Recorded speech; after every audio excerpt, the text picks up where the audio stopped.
I want to raise at the very outset a very interesting contradiction that we find between a Mishnah in Ohalos and a Gemara in Yevamos. The Mishnah in Ohalos in source number 1 says, Madurosa Ovdei Kochav Tameim.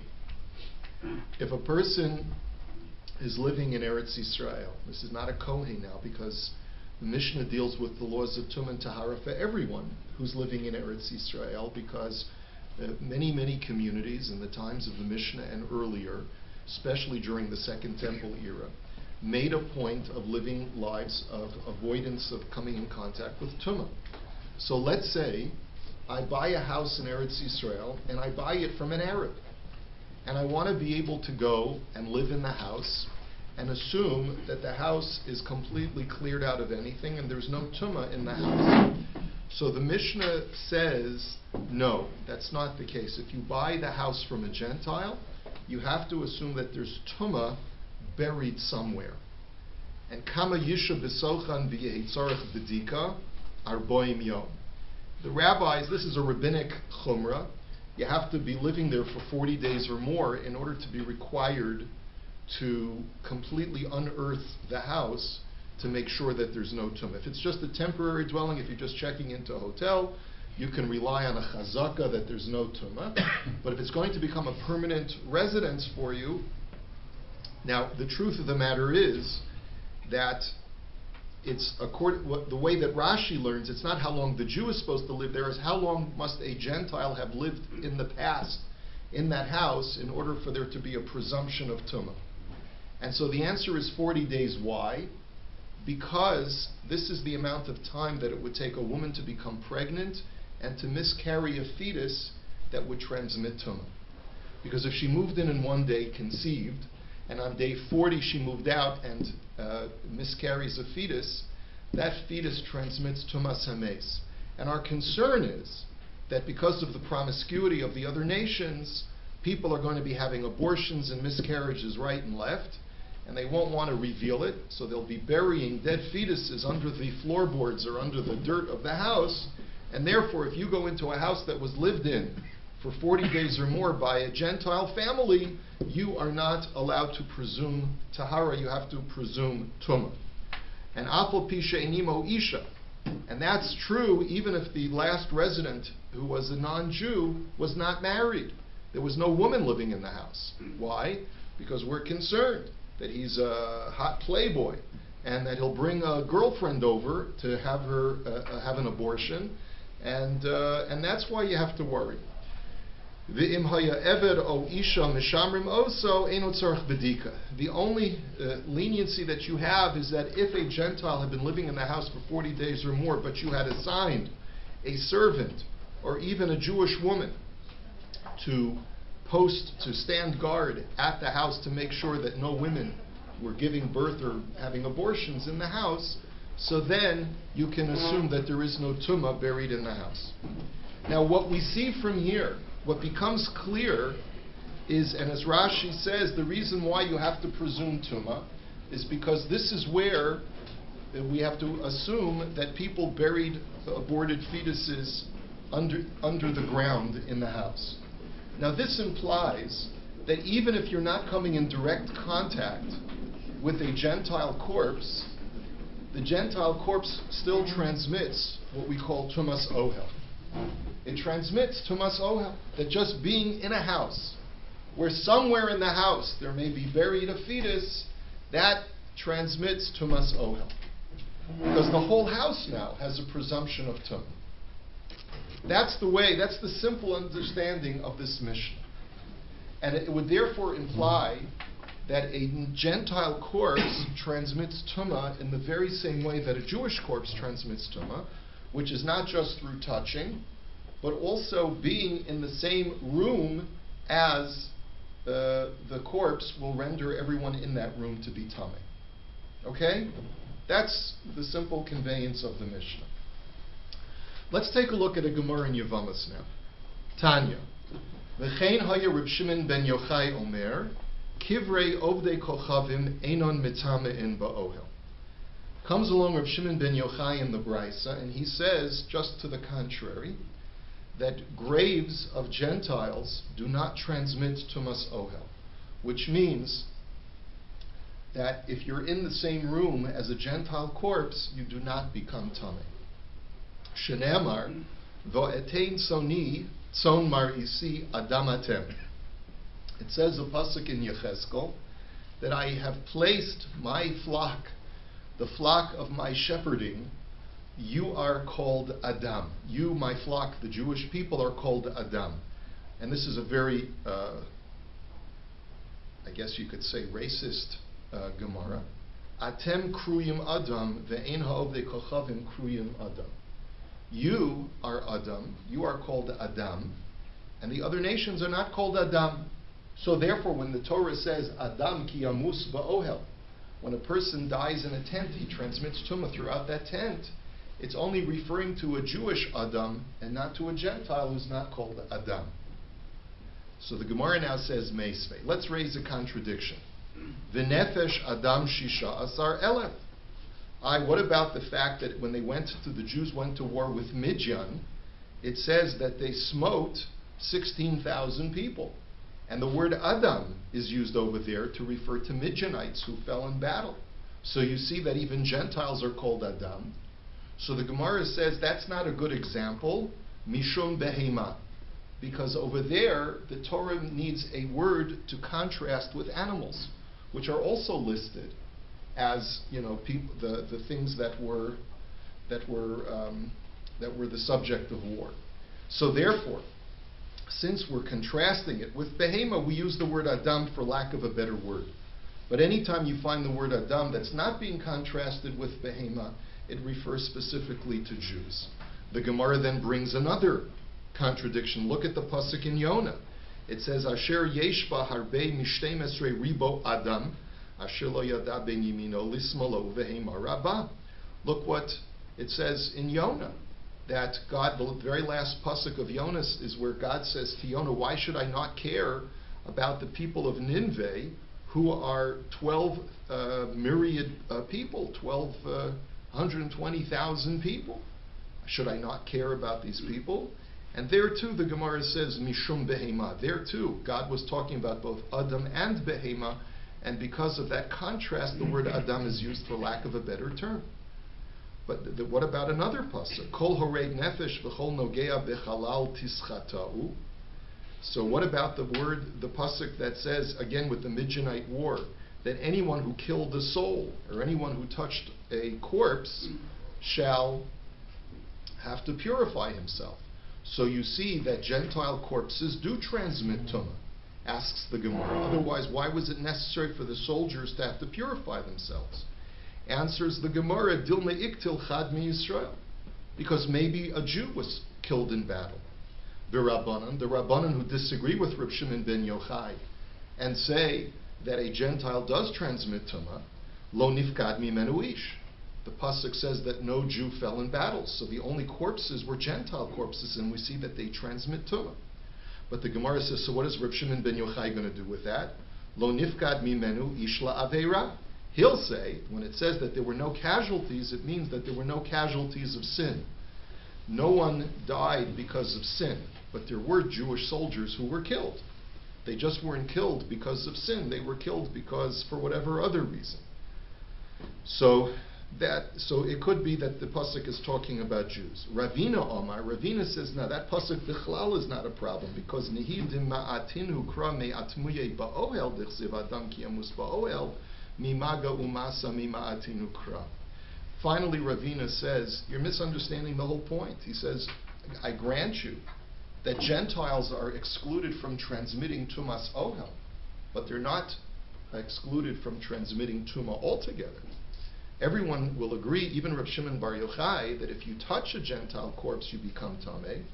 It's only a question for Reb Shimon ben Yochai, what if you're in the same room as a Gentile corpse, do you become tamei or not? So this is the issue. And according to Reb Shimon ben Yochai, there is no tumas ohel for a Gentile. And this seems to directly contradict the Mishnah in Ohalos. Now, you could always argue that it's a machlokes tanoim, and that's actually what we will have to conclude at least according to some opinions. There will be other opinions who will argue that the reason why the Mishnah is in Ohalos is suggesting that you can't live in the house is not because we're concerned about Tumas Ohel, but rather perhaps because we're concerned that maybe a body part of a dead fetus may actually be protruding from the ground, and you may end up stepping on it and actually come in direct contact with it. So there is a way to potentially, at least some of the Meforshim suggest, there is a way to potentially reconcile it. Let's do two more Ma'amorei Chazal. Source number 4 is a Gemara in Bava Metzia, Daf Kuf Yud Daled. And the Gemara says, Ashkechei Rabbi bar Avuha le'Eliyahu deko beveis hakvara shel Nachrim.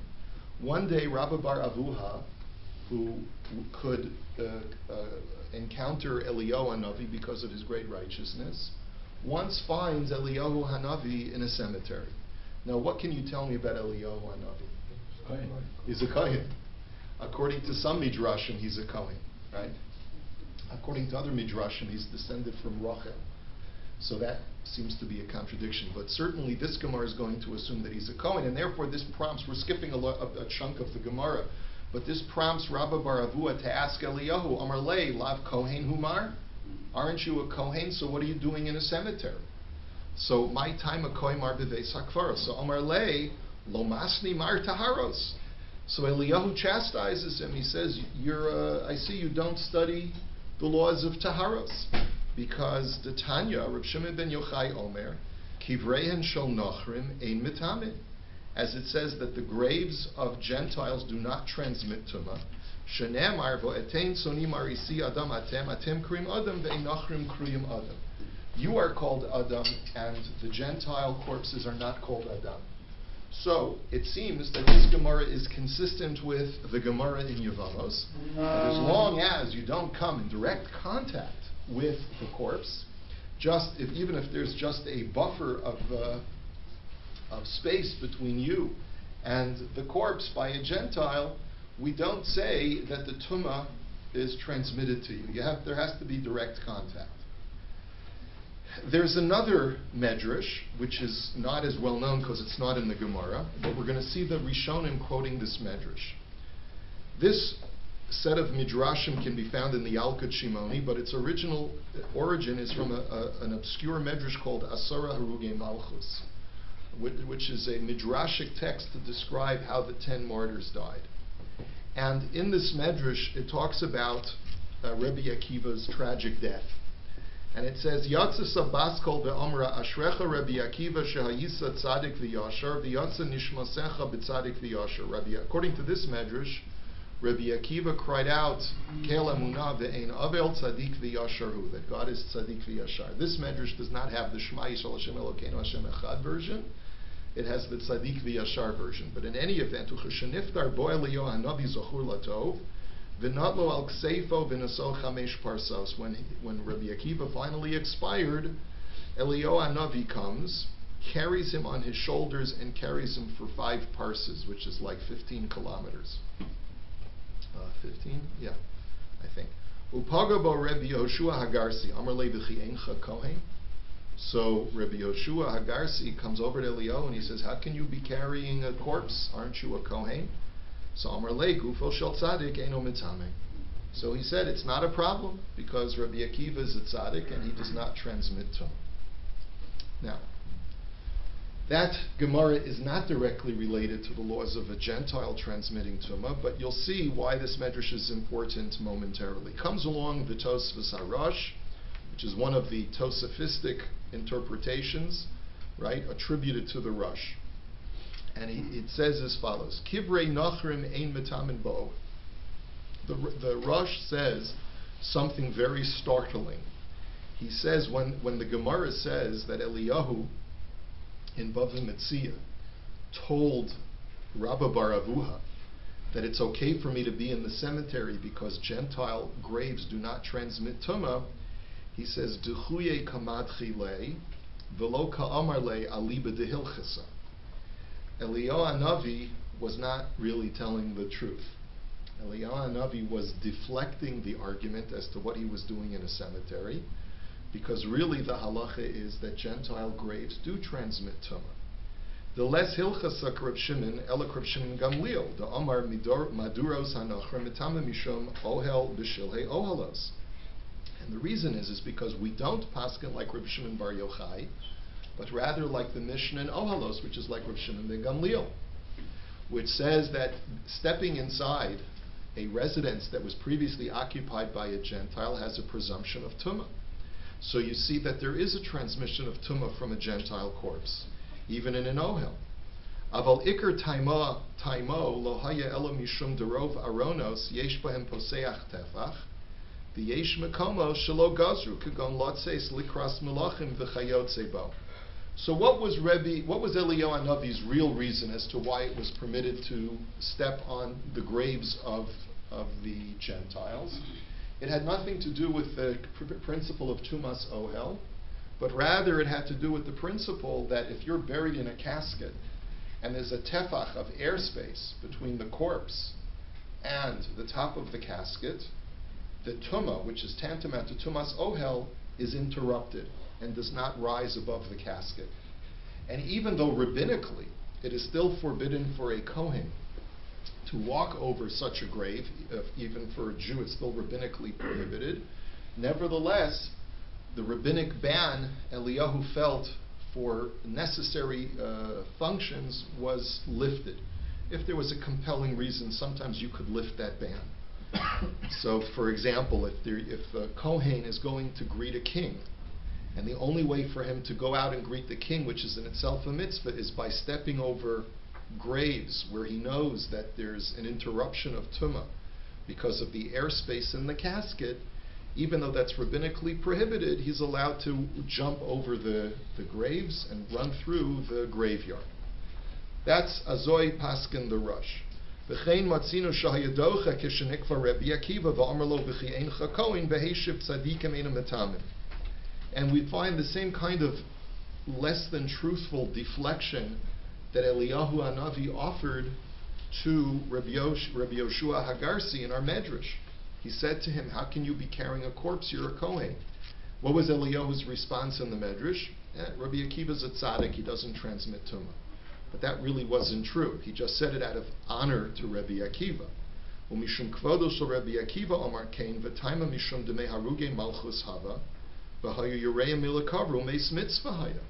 But the real reason why it was permitted for a Kohen to transport Rabbi Akiva was not because the body of a tzaddik does not transmit tumah, because I guess even Eliyahu doesn't have a right to make that determination, but rather because Rabbi Akiva was a meis mitzvah, there was no one else available to bury him. Because since he had been executed by the Roman government, the edict was that no one's allowed to give honor to this corpse. You have to let it just lay out and rot, as an example to the rest of the populace. And so the only person who was available to bury Rabbi Akiva was Eliyahu Hanavi.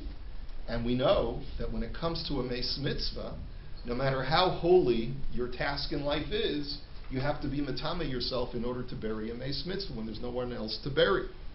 V'chein matzinu shayadocha b'seder Eliyahu Rabbah, shahayu omrim b'veis hamedrash shahayu mibnei banei hashaleah. V'omer lahem Rabboisai eini ela mibnei banei hashal Rachel, v'kan omer shekoyin haya v'alkein la'echad mehem haya maflig bidvarim. And Tosfos Harash concludes, he says, we find in general that Eliyahu Hanavi was a bit of a shady character when it came to talking about himself, because we know that from the Tana Devei Eliyahu that when he was in the Beis Medrash, that he's claimed that that they said that he was descended from Leah, and he said back to them, no, I'm descended from Rachel, in which case he's not a Kohen. So we find, as the Rosh, I believe, is bringing this illustration in to say that Eliyahu Hanavi was a deflector.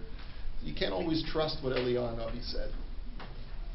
Okay? So, bottom line, according to the Rosh, is that there is Tumas Ohel and Tumas Kever transmitted by a Gentile because of the Mishnah in Ohalos. What about the Gemara in Bava Metzia? That's Eliyahu Hanavi deflecting. It's not telling the truth, aliba de hilchasa. Okay, you with me so far? Why would you even, Eliyahu himself was nifter already. Why would you even try to bring a raya from Eliyahu Hanavi? Does he still have a din of Eliyahu Hanavi lo meis. Eliyahu lo meis. So therefore he still has all the mitzvahs? So Why do we say Teku Tishbi Yataretz Kushis Vabayis? Why do we have to wait for Eliyahu? Why? Your famous question, Rav Shiva Rav Weinberg Zichron Levrach used to say this. Why do we say that we have to wait for Eliyahu to answer our questions? At Chiyas HaMesim we can ask Moshe Rabbeinu, we can ask Eliyahu, we can ask Rabbi Akiva. Why Dafka Eliyahu? Because he's the only person that is part of the Shalshelas HaMesorah that never died. Eliyahu Hanavi is one of those few individuals who was Ola Lashamayim alive. So in order to be able to have a reliable Shalshelas HaMesorah of Psak Halacha, we have to ask someone who never died. He's still alive. He can paskin shilas. Don't ask me more, Simi. I don't know. I'm just telling you that this seems to be, this is the Rosh's position. It's a very strange argument, and you'll see the Ramban is extremely unhappy with it. To suggest that Eliyahu is not speaking on Liba de Hilchasa, it seems to him to be very, very wrong. But anyway, the Rambam does not paskin like the Rosh. The Rambam clearly paskins like the Gemara in Bava Metzia, and says, Ha'akum ein lahem tumas kvaros, hol ve'enu mitamim ba'ohel. So he says very clearly, there is no tumah that is transmitted by a Gentile grave, just like there's no tumah transmitted by being in the same ohel as a Gentile. Harei hanogea b'kivron tahar ad sheyiga ba'atzma shel tumah o yisa'en. And therefore, you only become tameh from a Gentile corpse if you touch the corpse directly, or you transport the corpse so that it's weighing on top of you. Right? That's the only way that you can become tameh, either through tumas maga or tumas masa. But tumas ohel and tumas kever, just walking over the kever, no. I'll never forget, and I can't even tell you, because the whole kever Rachel has changed since I was there as a bacher. But when I was there as a bacher, and this is probably 1981, 1982, I was walking into Kever Rachel because someone said, yeah, Kohanim can go in. Remember we had the Shiur on Kever Rachel? Was it last year? And then someone said, no, you're not allowed to go in. Look, there's a tree and and it's connected and da. The only way to back out and not go under that same tree that I had walked under was to walk through an Arab cemetery. So someone said that's what you should do. So I walked through the Arab cemetery. Okay. Let's take a look at the Ramban. The Ramban now says, and this is again an abridged version, the Ramban is actually much longer. V'cheino mikasha hadamrinu b'maseches Sanhedrin, Rabbi Meir Omer minayin sha'afilu goy va'osek b'torah harehu kekohen gadol. One of the problems that the Ramban has is the racist nature of this Gemara that we quoted in Bava Metzia, that Gentiles are not called Adam. Like they're of a lesser kind of creature, then they're not even to the point, they're not even considered human according to the Gemara, vis-a-vis transmitting tumah. So the Gemara says, but how can you say that? I mean, after all, doesn't Rabbi Meir give great deference to a Gentile as long as he's behaving correctly? A Gentile who studies Torah is like the Kohen Gadol, Shenemar Asher Ya'aseh Osam Ha'adam V'chai Bahem. And there, the word Adam is universal in its meaning. It means both Jews and non-Jews. Kohanim Leviim v'Yisraelim lo nemar ela Adam halamadata shafilu goy v'osek b'Torah hareyu kekohen gadol. So so what about the universalistic message? V'Rashi zal pirish hasam de Rabbi Meir poligad Rav Shimon ben Yochai. Rashi says that Rabbi Meir argues with Rav Shimon bar Yochai. Rav Shimon bar Yochai says the only people who are called Adam are Jews. No one else is called Adam. But you see, Rabbi Meir says the word Adam refers to universally all human beings. V'chein shamati sheRabbeinu Tamzal haya omer zu sheshaninu b'mishnah sini Rav Shimon Gamliel omer maduros ha'akum tameim mipnei shahanashim kovro sham nifleihem hahi nami delo k'Rav Shimon. And he says, I heard Rabbeinu Tam say the same thing, like we just quoted from the Tosfos Harash, that there's a machlokes between the Mishnah in Ohalos, which is Rav Shimon Gamliel, and the Brisa in Bava Metzia, which is Rav Shimon bar Yochai. And we don't paskin like Rav Shimon bar Yochai. We say that all people, including Gentiles, transmit tumah. V'hayamosif lomar shahalacha Rav Shimon Gamliel mishum damar Rav Yochanan kol makom sheshanam shimon mishazena halacha kamoso. And that we always paskin like Rav Shimon ben Gamliel. So if he says that you have to worry about tumas ohel when you go into a Gentile residence, so that's the halacha. The kashale. Hadamrina beperak hamakabel Rabbi Avo ashkechei leEliyahu dahabakoyde ve'sakvar shel goyim. And then he says, and Rabbeinu Tam had difficulty with the story in Bava Metzia. And Omer Le V'lav Kohen Nihumar, and the guy said, how can you be in a Gentile cemetery? Aren't you a Kohen? Omer Le Lo Gamarta Seder Taharos Detan Rishim Minchai Omer V'chulei Almana Hilchas Kavase. You see that Eliyahu paskins like Reb Shimon Bar Yochai, that Goyim do not transmit this form of Tumah. So Omer Harav Zal, Dahasam Duchuya Matchile Lefi Shehu Hayasomich Lo Al Rov Arono Sheish Ben Poseach Tefach Ela Shegozru Chachamim, etc., etc., etc.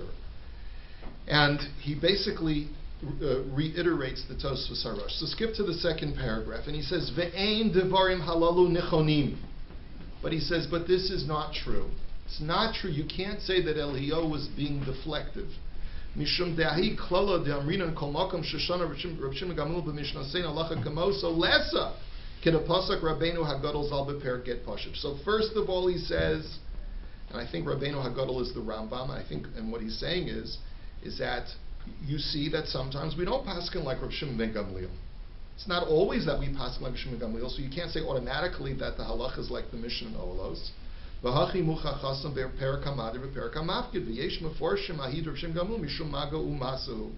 Some say, and I made reference to this, that the reason why you can't go into the residence that was previously occupied by a Gentile is because you may actually come in direct contact with a Gentile corpse.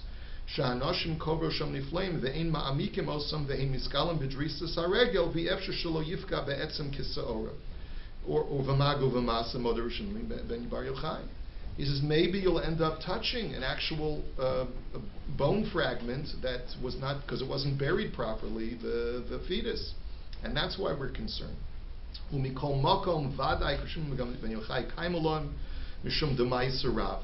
But it's clear from the story of Eliyahu Hanavi that we paskin like Reb Shimon Bar Yochai that the Gentile corpse does not transmit tumas kever or tumas ohel. And that suggestion that the Tosfos Harosh and Rabbeinu Tam make, that this was a deflection, he says, Chas v'sholom. How can you, God forbid, he says, She'im kein hayanosin michshol lifnei iver umora batorah shelo kahalacha. How could Eliyahu Hanavi, who represents divine authority, give instruction about halacha that we know is not the halacha? He's telling you that the halacha is, oh, don't worry, a goy doesn't transmit tumah. If he knew the halacha was that a goy does transmit tumah, how could he be so deceptive? Chas v'sholom, that Eliyahu would be deceptive about a halachic issue. Va'od poretz gidron shel chachamim shegazru al aronos. And furthermore, even according to the argument that the Tosfos Harosh makes, that Eliyahu was walking over graves that had a tefach of airspace, and that was the real reason. He says, but that's rabbinically banned. Why would Eliyahu violate a rabbinic ban?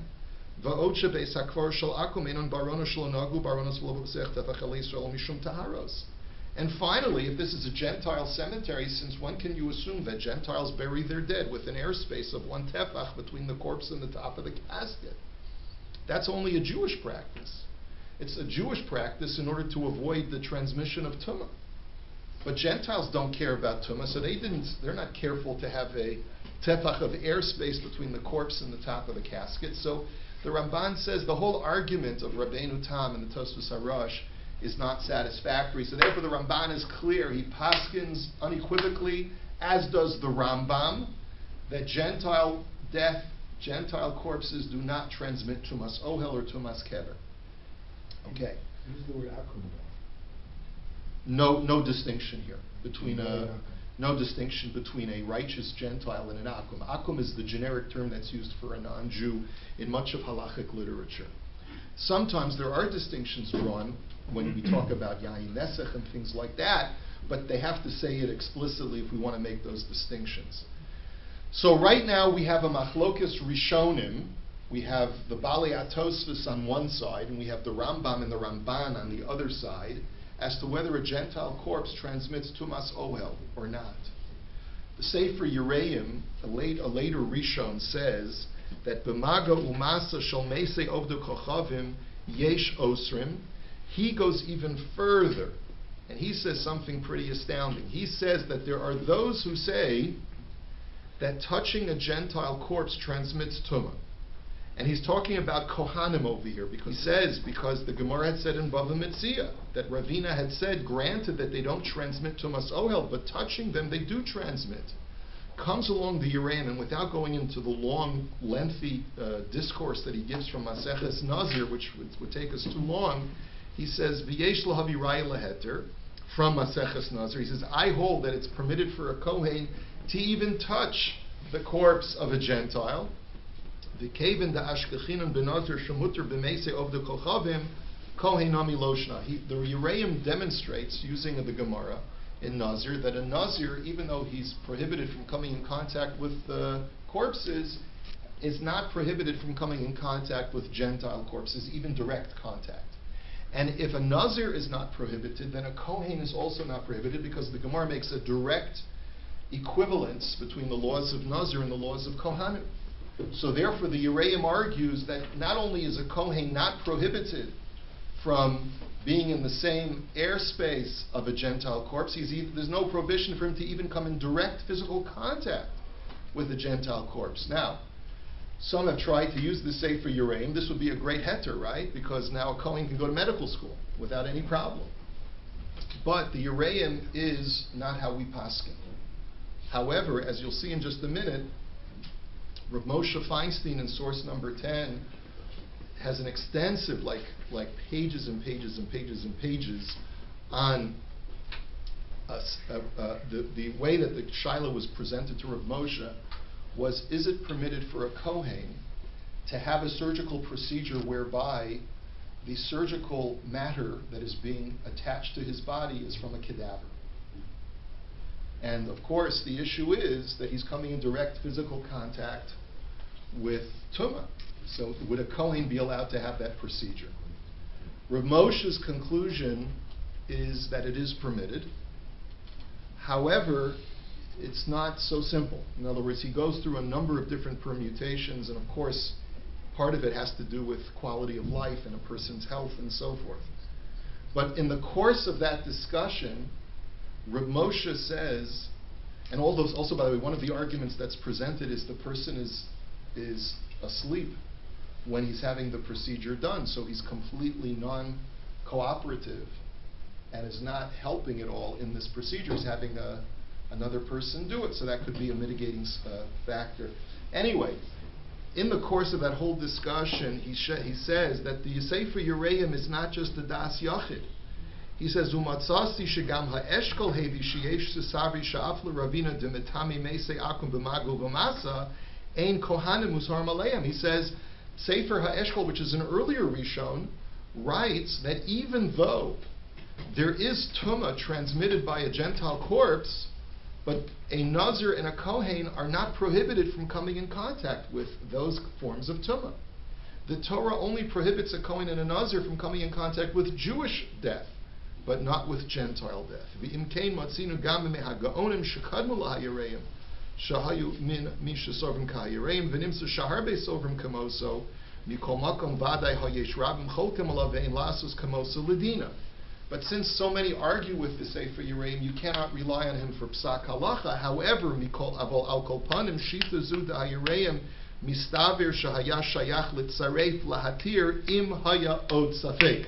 But if there is another argument to be made, if there's another suffix involved, such that there's another mitigating circumstance, so there's another suffix whether a Kohen is coming in contact with death, and you can use the argument of the Sefer Yereim as a sniff for further to be makel, Rav Moshe would be happy with that. And that's one of the arguments that he makes to allow a Kohen to have this cadaver material attached to his body. We go now to the tour in source number 11. Is that why you raised the sleep? Well, it's one of the arguments. Rav Moshe is not so happy with that argument, but he raises he raises 7 or 8 different arguments. It's a very lengthy tshuva. So the tour in Siman Shin Ayin Beis says Kivrei Nachrim Kosav HaRambam Shemuter LaKohen Leilech Aleihem. The Torah writes, quotes the Rambam first, and says that the Rambam holds that you're allowed to walk over Gentile graves. The Avi Adoni Harosh Zal Kasav B'tshuva B'ha'ika Plugta de Ravvasa. The Rosh says it's not so simple. It's a machlokes of the great poskim. The Raisi Laharam Rutenberg Shemicha B'Kohanim Milelech Aleim V'Hamachmir Tovolav Bracha Adkan L'Shana. And the Marami Rutenberg said a Kohen should be machmir, not to walk on Gentile graves, and he who is machmir, a blessing should befall him. Okay? And this translates into the final psak in the Shulchan Aruch. The Machaber says, Kivrei Ovdei Kechavim Nachon Lizohir HaKohen Milelech Aleim. It is proper for a Kohen to be careful not to walk over Gentile graves. And the Rambam equates Tumas Ohel with Tumas Kever, of walking over a Kever. It's the same level of Tumah, and therefore the Ramah just adds, Afal Pishi Yesh Mekilin, he says, even though there are those who are completely lenient, like the Rambam, nevertheless, V'nachon lahachmir, it is proper to be machmir. Avol kever shel mumar mitame k'shel Yisrael, but then he says, an unrelated halacha to our discussion of Gentiles, he says a Jew that was not with the faith, you can't say that he has the din of a goy as far as tumah, he is completely mitame. Okay, fine.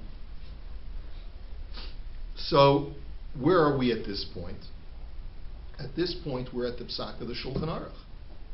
That me'ikar hadin, we paskin like the Rambam and like the Ramban. However, nachon lahachmir. It's proper to be machmir. It's proper to be machmir, and therefore, in any situation where there's no compelling need for a Kohen to expose himself to tumas ohel of a goy, he should not. And therefore, going into a museum to view Gentile corpses or Gentile remains would be problematic. If you're exposing yourself to tumas ohel, it would seem that to me that it would be problematic to go into a room where there is a Gentile corpse on open display, because that's tumas ohel. Is there not a time frame for how long Tumah is? We talked about this. Yeah, you and I mentioned this this morning. There may be a time frame, especially if it's 2,000 years old. Fossilized remains. There is an argument. I didn't include that in the research for our discussion today. They're encased. But I think in theory that it's a valid point. What are they encased in? So if they're encased in a case that does not transmit tumah, in other words, it acts as a barrier, and you have a tefach airspace between the mummy and the top of the case, so then that would be an argument to say that there's no possibility of that tumah being transmitted. I can tell you this, when I was a rabbi many years ago in Allentown, Pennsylvania, we had a funeral home that we used to work with, which was not exclusively for Jews. The population wasn't big enough. But the person who owned it still is a very righteous non-Jew. And he wanted to be as accommodating as possible to the Kohanim, especially because, since I was officiating at many of the funerals, he wanted to accommodate. And in speaking to different poskim, I spoke to Rav Chaim Cohen about this particular issue, and he instructed me to build a plexiglass case that would be affixed to the wall, and the wall had a door where the casket was brought in. And by bringing in the casket that way, after the plexiglass case was affixed to the wall, you were basically creating a barrier where there was a tefach of airspace between the top of the casket and the plexiglass case, and this prevented the tumah from spreading into the rest of the room. And that is one way to prevent tumas ohel. And the reason why it is necessary to do it that way is because if you would bring the casket in the room and then just put a case over it, the problem is that if you eventually have to transport the casket out of the room, then the entire room is considered to be tameh even before the case is removed. That's a principle called sof tumalotses. Sof tumalotses is a principle in the Gemara and in the Mishnah in Ohalos, and it says that if you're standing in a room where there's presently tumah, and you have a door underneath which is slightly removed from the inside of the room, but you know that the corpse will be transported outside through that door space, all of the kalim that are in that door space are considered to be tameh. Because since you know that eventually in time the corpse will have to be transported through that door, we consider it as if tumah is in that doorway at the present moment. So therefore, the only way that Kohanim could be in the room is not only that there have to be a case over the casket that is chotzeitz b'fnei hatumah, that stops tumah from traveling into the room, but it had to be such a case whereby you affix the case first onto the wall, and only then do you open this back door and allow the casket to be rolled in from the back, such that it'll never be in the actual room. And then when the funeral's over, you rolled the casket out, and everyone was in the room right by the casket. It was a very interesting thing, not like they have it in Toronto where the Kohanim are in a completely separate room. In this situation, you're all in the same room, and the casket is like under this plexiglass showcase, almost like looks like a showcase, and that way, all the Kohanim are sitting right next to everyone else in the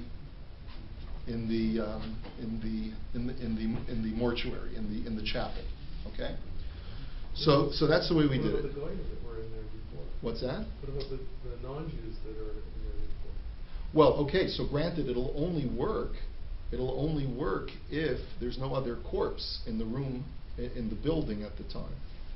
If you have a very busy mortuary where there are multiple bodies, this solution wouldn't, like for example at Steele's, this solution wouldn't necessarily work.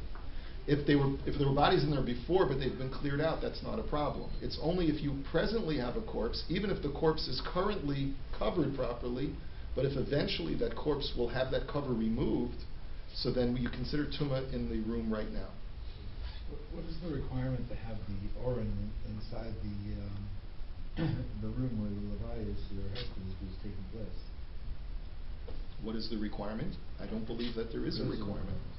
I mean, you could argue on a metaphysical level that the mace gets divrei nichumim from the words of the maspidim, so therefore he should be present, but you are fulfilling that when you have either a speaker system channeling the voice in, or the system that I just mentioned. Historically, the tahara took place in the cemetery, and then immediately to the cemetery. Okay, yeah. All right, let me just go on to source number 13 and then number 14. The same tshuva in Reb Moshe, more towards the end of the tshuva, he says, "Umitzad ikra dedina b'meisei akom le'inyan ohel." He says, let's get to the bottom line. He says, as far as tumas ohel, is it transmitted by a goy or not? Kevin shaharambam v'rov harishonim savri she'eno mitamen ba'ohel. Most rishonim and most poskim hold that there is no transmission of tumas ohel for a goy. V'gam ha'mechaber mashma sheposa kein ledina shekasav rak shenachom lizohir hakohen mileilech aleihem v'lo kasav she'aser. Notice the language of the mechaber is not that it's usher for a Kohen to expose himself to a tumas goy, but just that it's nachon lahachmir, it's proper to be machmir. V'chein hu lashon harama shekasav rak v'nachon lahachmir. V'ayim b'birkei Yosef sheviga me'rashbatz u'me'ponim me'iros u'me'harav chinuch shesavri k'harambam. He says so many people hold this way. L'chein vaday sheyis lismoch al zeh lahatu lo mitzad tumas ohel she'ein metamin. And therefore, in situations of great need, you could certainly rely on this. And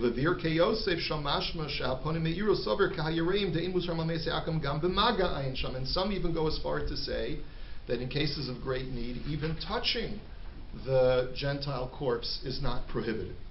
Now, again, as I mentioned to you, very few poskim are prepared to rely on the Ureim to allow, let's say, a Kohen to be in medical school and work on a cadaver. But as far as Tumas Ohel, in cases of need, let's say a Kohen is going to medical school or dental school. My own son is finishing dental school, and I simply instructed him, let your chavrusa do all of the dental work, and you just observe. But as far as the Tumas Ohel factor, yesh lo al mi lismoch. And by the way, there are poskim today who will tell anyone who's a Kohen, you know what? God doesn't want you to go to medical school, so don't go to medical school. But I don't agree. I think that, and I've told this to my own children who are Kohanim, I said, there are heterim. If you don't want to rely on the heterim, you don't have to, but if your passion in life is to enter into a career of medicine, then your kahuna should not prevent you from realizing that dream.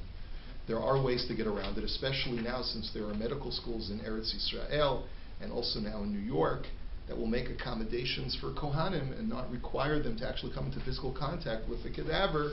The Rambam is kedai lismoch alav because you're training for issues of pikuach nefesh. There's only one other issue that I wanted to share with you as far as going into a museum, because there you could argue that it's far more gratuitous.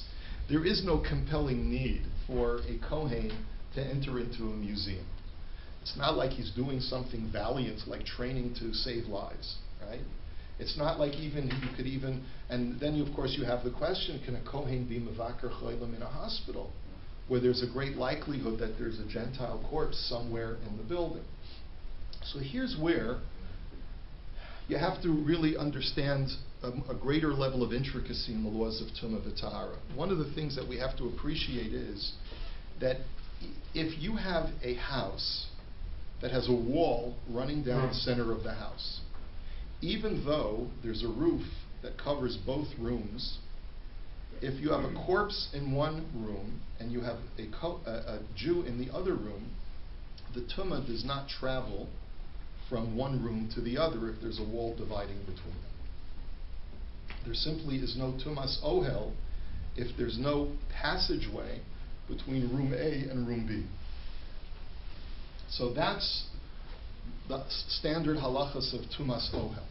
In order for Tumas Ohel to be transmitted from one room to the other in the same house, there has to be at least a tefach al tefach. There has to be a 1 tefach square space that is open that will transmit tumah from one room to the other. If you have a door between room A and room B, and there's a corpse in room A and a Kohen in room B, then as long as the door is closed, there is no transmission of tumah from room A to room B, as long as the door is closed. Now, it's a little bit more complicated than that, because some poskim argue that you have to look at what the material of the door and what the material of the hinges are. But the general consensus, especially when you're dealing with Gentile tumah, you can certainly be makel that when the door is closed between room A and room B, there is no tumah being transmitted from A to B. No matter where the door is, because again, if it's soiful, let's say, so you're in the one room. So Simi says, well, what about sof tumalotses? What about if the corpse is in room A, which is in the back of the house, and the only way to get the corpse out of the house to the cemetery is to go through room B, where the Kohen is? So in that situation, Simi correctly surmises that it depends in the configuration and the floor plan of the house and vis-a-vis where the corpse is. Except for one thing, Simi, and that is the Stei Chemet holds that there's no din of sof tumalotses by tumas akum. The only time that there's a problem of sof tumalotses is with a Jewish corpse, not with a Gentile corpse. And this is the Stei Chemet that I have copied for you here. It took me a little while to find it, but when you really want to find something, eventually you can find it. Source number 14 is from Stei Chemet Krach Gimel, pages 45 and 46. He says, "V'hinei hisagti ata sefer Chaye Aryeh shenitfas mikarov." His friend, his great friend, Reb Aryeh Horowitz, the Av Beis Din of Krakow, came out with a new sefer that the Stei Chemet just got his hands on. V'ro'isi b'simen samach zayin b'daf peites amad aleph shechidei shedin soif tumalotzeis lo shayach b'meisei akums. He says that the law of sof tumalotzeis, even in a situation which Simi just described, where the configuration is such that the Gentile will eventually be transported through the room where I'm currently occupying, nevertheless, as long as there is a barrier between myself and the goy, there is no tumah presently, and I, as a Kohen, am allowed to stand there. So you can go through the rest of the tshuva yourself, but here's what I wanted to raise with you. in a museum like the ROM, I've never been to the ROM, so someone will have to tell me. I assume that there are multiple wings of the museum, different sections of the museum. If it's like any other museum that I've been to, you got the ancient, you got the Mesozoic and the period, you got the Bronze Age, and you got the art section, and you got the modern art section, and you got the science section. I don't know, is there different sections of the museum? Yes. There's no art section. Okay. That's a separate building. If the dinosaurs, right? What are dinosaurs? If you can reasonably surmise that there is some kind of door that's closed at all times between where you are currently standing and the mummy exhibit is, or the corpse exhibit is, if that's a reasonable assumption to make, then I have paskin for other kohanim, then don't go to the wing or the area where the corpse exhibit is, but you are permitted to go to other parts of the museum, provided that it's reasonable that there is some kind of, at least one closed door between where you are and and it's true, it might be opened and closed periodically, but as long as there is another door, like let's say you have two doors, right? Like double doors. So if it's reasonable to make that assumption because you're sufficiently far away in the building from that place, so then it would be okay. Would be encased already. And then you have the other issue, is the corpse encased, and then you have to measure, is there a tefach? So you have to have someone really go in and find out the mitzias. That's why I started off by saying that tonight's discussion is halacha below lamaisa, because I really don't, I'll need one of you to go to the RAM for me and to do some investigative journalism and find out what the mitzias is over there. There's another problem with most museums, and that is they'll have body matter in the basements of a lot of museums that they'll be working on, either restoring or doing something else. So that's even more reason to be makel, because in the basement, that's completely separate from where the public goes, right? There's no way of going up. Yeah. But assuming the doors are open during the day and they close them at night, does that matter?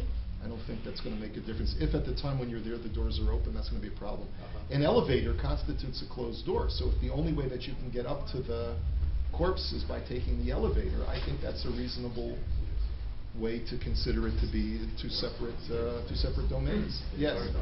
The hospital in Israel was have to be more matter because the components of the patients would be Jewish. Correct. That's why in Shaarei Tzedek there's a sign before you walk into the hospital. It says Haknisa LaKohanim Muteret, and sometimes the sign is lit up, and sometimes, or I think I'm trying to remember. Does it say Haknisa LaKohanim Asura? I think that's what it says. Haknisa LaKohanim Asura is when it's lit up, and then as a Kohen you can't go in. Remember, it's usually not lit up. It's only lit up infrequently when there's a corpse that has not yet been transported into the morgue.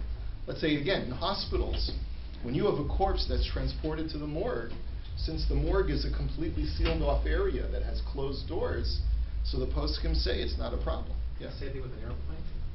So an airplane is a... It's going to be sealed level.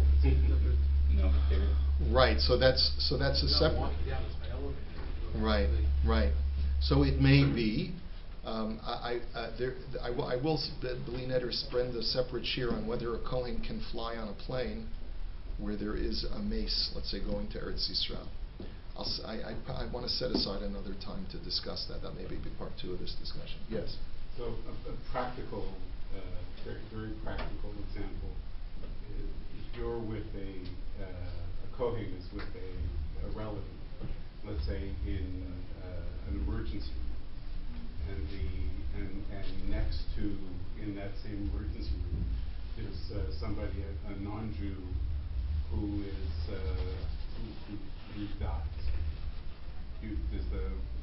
What do you do? Well, so it depends. If your presence for the patient who's your relative is needed for their health, and it's you assess that there's a pikuach nefesh aspect here, so then you really do have to stay. because nothing stands in the way of pikuach nefesh.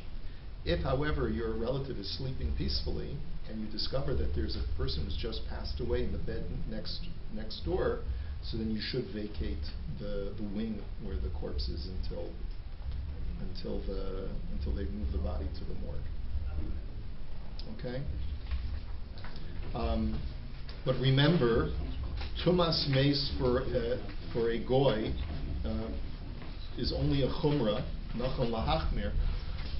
So when there's a compelling need, and it's a Gentile, then you wouldn't even have to vacate. Maybe should we daven Myra?